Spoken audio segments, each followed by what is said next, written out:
On October the 12th, Prime Minister Nawaz Sharif was overthrown by a military coup in Pakistan and has not been seen in public since. The armed forces have promised to crack down on corruption and corrupt politicians.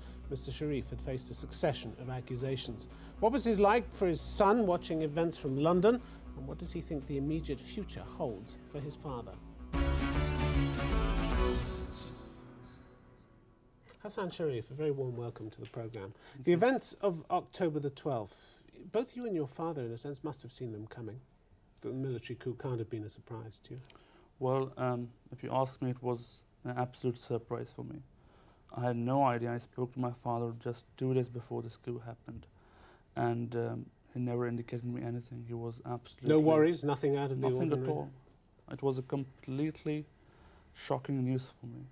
But given how upset the military was over the whole incident, the whole Kargil incident, the fact that he went to Washington and basically had to bow down before President Clinton and promised to use his offices to get the infiltrators out of Indian-administered Kashmir. And this made the army very mad, didn't it? Very angry. And also he fired a top general, the one who's now taken over. Well, I think, as you just mentioned about the 4th of July visit, that was, I think, a very courageous step of my father to make sure that Pakistani people are safe, they have a safe future. He would have, have a great idea of what would be the consequences back in Pakistan. He was putting his career at line just to make sure that Pakistan becomes a better country. But that's my point. He was putting his career on the line for whatever reason, but he was infuriating the military or doing things that would be calculated to infuriate the military. Well, I don't understand what make General Pervez Musharraf to do what he has done. I mean, he was absolutely free to speak to the media at that time. He had an access to national and international media. Why was he so quiet? And why was he just endorsing the stand of the government at that time? Have you heard from your father since the coup? No, not at all. I'm absolutely... Do you know where he is? I have no idea about his whereabouts. I'm extremely worried about his safety and... The Foreign Office says he's just outside Islamabad. The village just outside Islamabad. They haven't told you that, and you haven't asked them? Nobody told me that. I don't think the army people have much courtesy, to inform me about the well-being of my father and my family. No, but you haven't inquired through diplomatic channels? I mean, if we can phone up the Foreign Office, surely you can as well. Well, I'm a very low-profile person. I've got no contacts with the embassy or the Foreign Office people. I have done nothing. They have done everything back in Pakistan. But you have been lobbying on your father's behalf, haven't you? I am not being lobbying on my father's behalf. What I'm doing is just telling people around the world what actually happened in Pakistan. But you sent a letter to Tony Blair.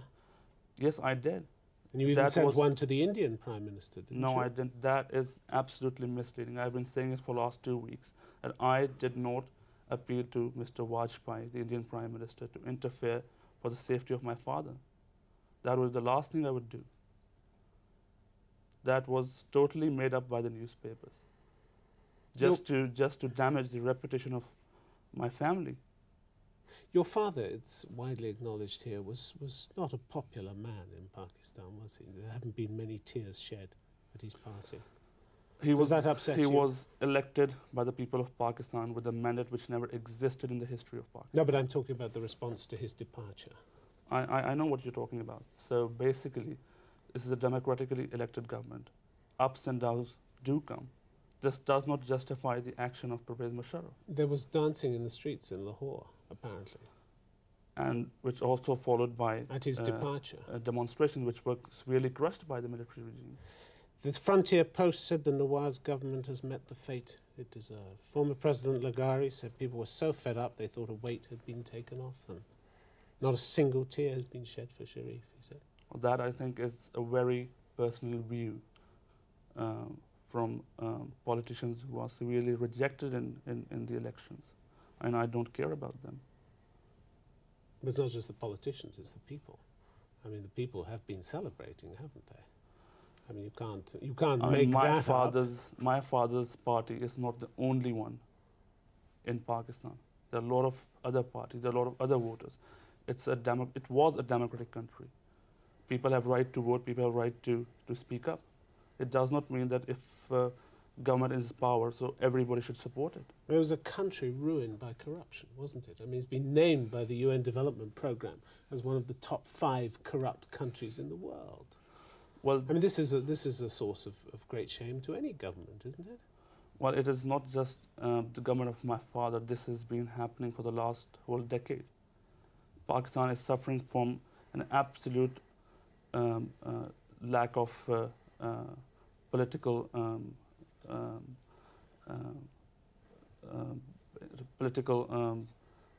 instability, and which the military have threatened to end. The military have said, yes, there's been too much political instability, there's been too much corruption, so it's time for us to act. Can't you sympathise with that point of view? I don't think that. I mean, we have a principled stand that what happened was wrong. It was done in a wrong manner. If military was, Pervez Musharraf himself was so worried, why would have he not contacted the president? Why would have he not lobbied inside the parliament for the parliamentarians to vote a no-confidence motion against Nawaz Sharif? And why did he wait until he was sacked? Was he planning a coup already? He had an agenda of 2 weeks, 3 weeks, a month. Why did he have to do all this once he was sacked? What do you think of all the weight of allegations that have come your father's way? I mean, government documents, signed affidavits, bank files, property records, all alleging an incredible network of corruption managed by him. What do you feel about that? Well, there's 2 points I want to mention. First, that this all political victimization is not something very new for us. No, but it's not just political victimization. There are cases to answer here, aren't there? We did all this in the years of Benazir Bhutto, whole 3 years. And we stood absolutely clear. And this time also, we demand a free and a fair trial from an independent civil court of Pakistan. Not the military. The military have said your father will investigate it. There's a National Accountability Bureau which has been set up, which will investigate him. Well, are you not satisfied with that?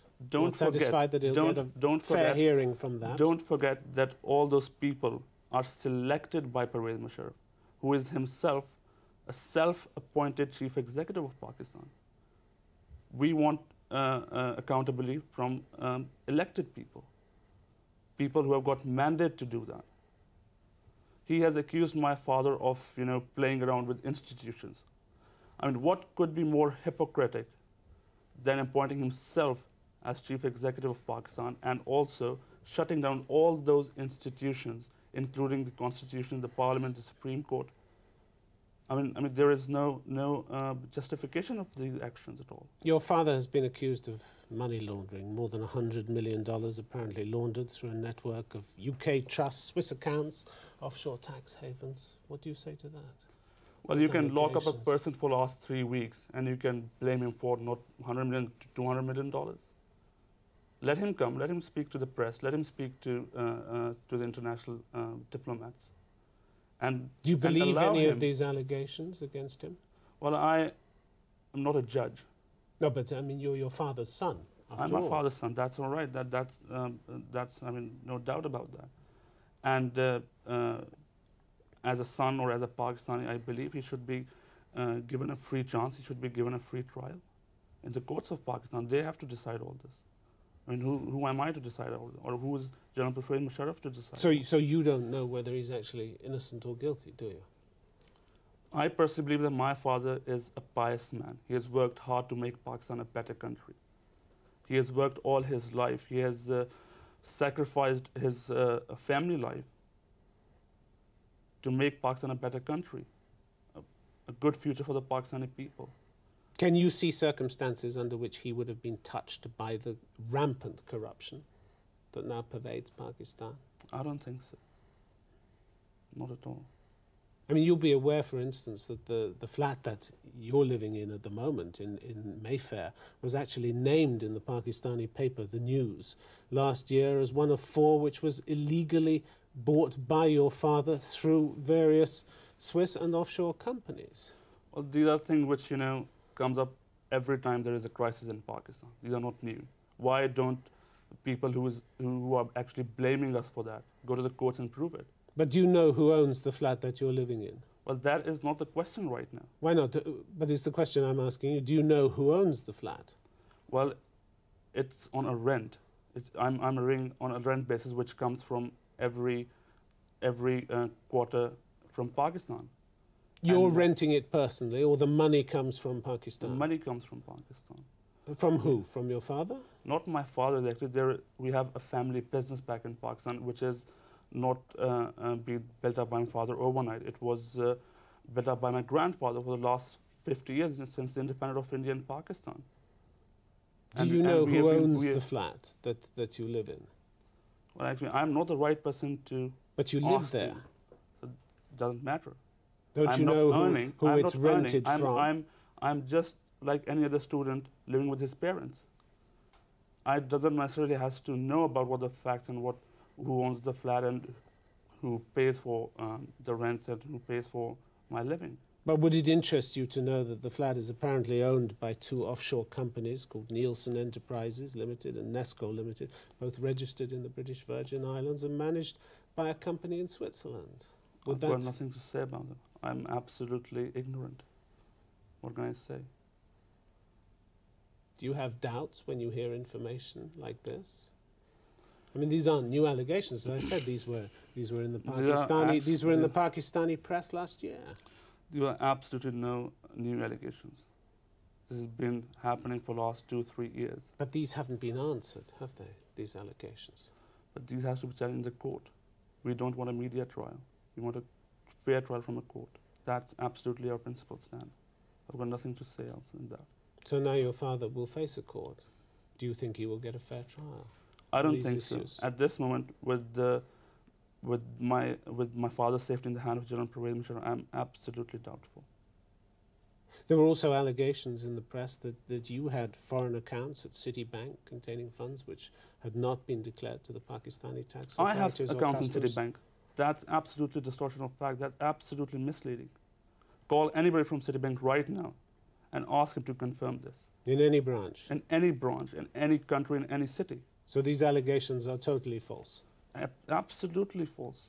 I mean, I can speak on my behalf very clearly, and I say this very loud and very clear, that I do not own any offshore accounts in any country, in any bank. So your financial affairs are fully above board? They've been declared to the Pakistani authorities? I have a student account, and I don't think I have to declare that to Pakistani authorities. That is just to pay my fees, to pay my daily expenses, that's all. I'm not earning anything which I have to declare. A lot have been said about your father's lavish lifestyle. How much of that did you see as you were growing up? How much of that have you seen in recent years since he came to power? I told you all this being, famous, being rich, it's not a matter of overnight thing which happened to my family. My father, my grandfather, my uncles, they have worked hard to achieve this over 5 decades. They've also borrowed hundreds of millions from Pakistani banks, haven't they? Why would they need to do that? How could you run a business without involving banks in your company? But billions? I don't have figures with me. I can't say anything. You can say billions, you can say trillions. What can I say? Did this lifestyle, to a certain extent, alienate you from the rest of Pakistan? The lifestyle that you grew up with? Well, my childhood was comparatively different. I mean, you can say that totally. I was much more protected because of security reasons. When my family was rich, famous, we were absolutely political. So obviously you can say this, that we were brought up in a different manner, but that does not mean that we were alienated with the Pakistani society. We were absolutely inside of Pakistani society. We are very much Pakistani. But you didn't find that the wealth alienated you from the rest of the country? Why should I think like that? Because it never happened. No? I mean, one of the houses that your father was due to move into was open to reporters who talked about acres of floors in every hue of marble, dusky pink, forest green, porcelain blue, ceilings adorned with friezes of roses, hand-painted shades of apricot and mint. You don't think that alienates you from what is one of the poorest countries in the world? I don't think so. I mean, this is absolutely misleading. I mean, the acres and acres, there is a trust back in that vicinity, which includes a hospital, hostels, schools, and that is a trust. They're for lakes, poor swimming people. pools, a zoo. That is all for keeping few peacocks and a pair of deer doesn't mean that we have a zoo which has a maintenance cost of £100 million. That's 6 specialty chefs on standby to cook whatever meals. That is absolutely silverware, gold inlaid wrong. Tablecloths. No, you never saw any of this. That is so wrong. I mean, you can lock up the whole family and you can blame everything. But these are friends of your family who've talked to newspapers. Which friends? Who've said these things. What friends? Quoted in the Scotsman all the close allies, instance. all the close relatives are still house arrested. Foreign friends. What foreign friends? I mean, give me one name. So none of this is true. None of this is true. You've never seen this. This is absolutely distorting image.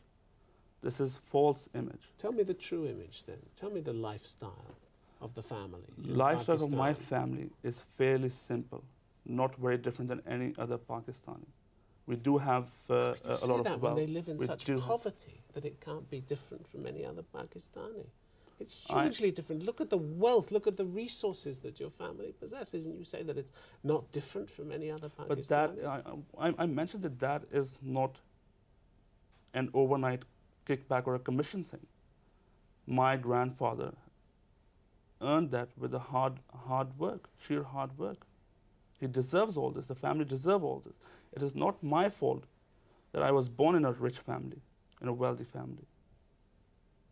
But I have all my loyalty with Pakistan and with the Pakistani people. I wasn't suggesting it was your fault to have been brought up in a rich family. I mean, if you try to put words in my mouth, I mean, you can say anything. I mean, I am. But it's clearly not the lifestyle of an average Pakistani, is it? That's my point. I'm talking about the thinking, the mentality. My father, even though he was rich, he was born in a rich family. He worked all his life to make Pakistan a better country. And if this is the reward which we think we will get from Pervez Musharraf, I'm thoroughly disappointed. But it's a reward that was a long time coming, in a sense, wasn't it? Because the allegations had been mounting one after the other. The weight of evidence had gone on building, hadn't it, over the last year, the last 18 months. I mean, well, let him produce, let Pervez Musharraf produce all the evidence in the courts and we'll see. And you're prepared to be convinced? Of course, we will absolutely regard whatever the independent court of Pakistan says. You talked about the sacrifices that were made in your childhood. What do you think you missed out on because your father was involved in business first and then politics? What did you miss out on? I was very young. I was in junior high school when my father went into politics. He became the Chief Minister of Punjab. And I am very sensitive, towards my parents. And I become happy with very little things, just like, my parents picking me up from the school, attending my... But your father didn't very often, did he? But that's what he sacrificed for Pakistan. He loves me a lot. And that's what we have sacrificed. I mean, see my convocation in City University. Your graduation. My graduation is coming up on 19th of November. He promised me that he is going to be there for me on that occasion. That is one of the biggest days in my life. And he directed his Foreign Office that, they should make sure there is no clash of the programs, and he wanted to attend my convocation. He was coming along with my family. I was looking forward for my family get-together, which is a very rare occasion. And now I'm, standing in the middle of nowhere. You went to Aitchison College, which is, I suppose, the Eton equivalent in Pakistan. College for the sons of the rich and influential in Pakistan. I was one of the many thousands of students who were actually in there at that time. What did that school do for you? I love my school, Aitchison College. I absolutely loved, getting educated over there. Why? Because that was my school. My brother went there. I went there. I've got a lot of friends. So it represented tradition for you, family tradition. And I've got many good teachers which I will never forget them. But at the same time, it confirmed the distance between you and your father, the fact that your father wasn't there for you on memorable occasions, that there weren't many parties, there weren't many get-togethers. I understand you only got together on his birthday a lot of the time, 25th of December. That's right. I mean, that is basically family reunion day for us. We've got birthday of the founder of Pakistan. It is a national holiday. My father's birthday, anniversaries, wedding anniversaries of my brother and my sister. So that is one day which all of us, really look forward all the time. So how do you think your father will withstand captivity? What will be going through his mind now? Will he want to fight, or will he resign himself to what's going on? I believe he was forced to resign, which he never did, because that would have been the easiest escape for the coup plotters to make themselves legitimate. He never did that. He will never run away. Absolutely, I can totally confirm that. And your life, do you feel that's changed now forever? Absolutely. What is going to happen to you? The rent will presumably stop coming from Pakistan. You'll have to move out of this flat, even though there are allegations that your father owns it anyway. If I have to move out of the flat, I will just take it as the life goes. I've got many friends, I've got my relatives. They'll take care of me. I'll take care of myself. I'm an adult, I'm educated, I'm graduated from England University. In sociology and media studies? That's right. You're going to get a job as a journalist? I would love to work for BBC if you want to. I thought there was some talk of you going to Paris to work as an intern in a company there. Is this father's influence? I had few options. Sorry? Is this father's influence? Not at all, no. No, not at all. Absolutely, this is a very wrong image, a wrong impression people are putting on. I had various options to work with many companies, and among them there was a company in Paris who offered me a 3-month internship. But I never confirmed that. I'm not going over there right now. And the future for Pakistan? It is a desperately, desperately poor country, isn't it? It needs stability and it needs public order. And clearly it didn't have either under your father's government, did it? So presumably, at least some things that the military are doing now will be beneficial, at least in the short term. What used to happen before my father's government, the president had the powers to dissolve the assemblies, the national assemblies. It was taken from the president. And the first time in the history of Pakistan, the Prime Minister was powerful enough to complete his term. And that was, I think, a road towards the democracy and towards the stability in terms of politics, in terms of economy. And now, Pervez Musharraf has shown this way of structural change in Pakistani government, and which I feel is very dangerous for Pakistan. And the previous situation was dangerous too, wasn't it? It was drowning in $32 billion of debt, your country. $32 billion of debt. Couldn't have gone on like that, could it? Would that be better now? With all the international criticism? With Pakistan being thrown out of Commonwealth? Would that help? Pakistan has lost a great forum. And I think Pervez Musharraf has no sense of international diplomacy. That is a complete diplomatic failure, which I don't think he has a little bit of sense to stop that. Hassan Sharif, thank you very much for being with us on the program. Thank you.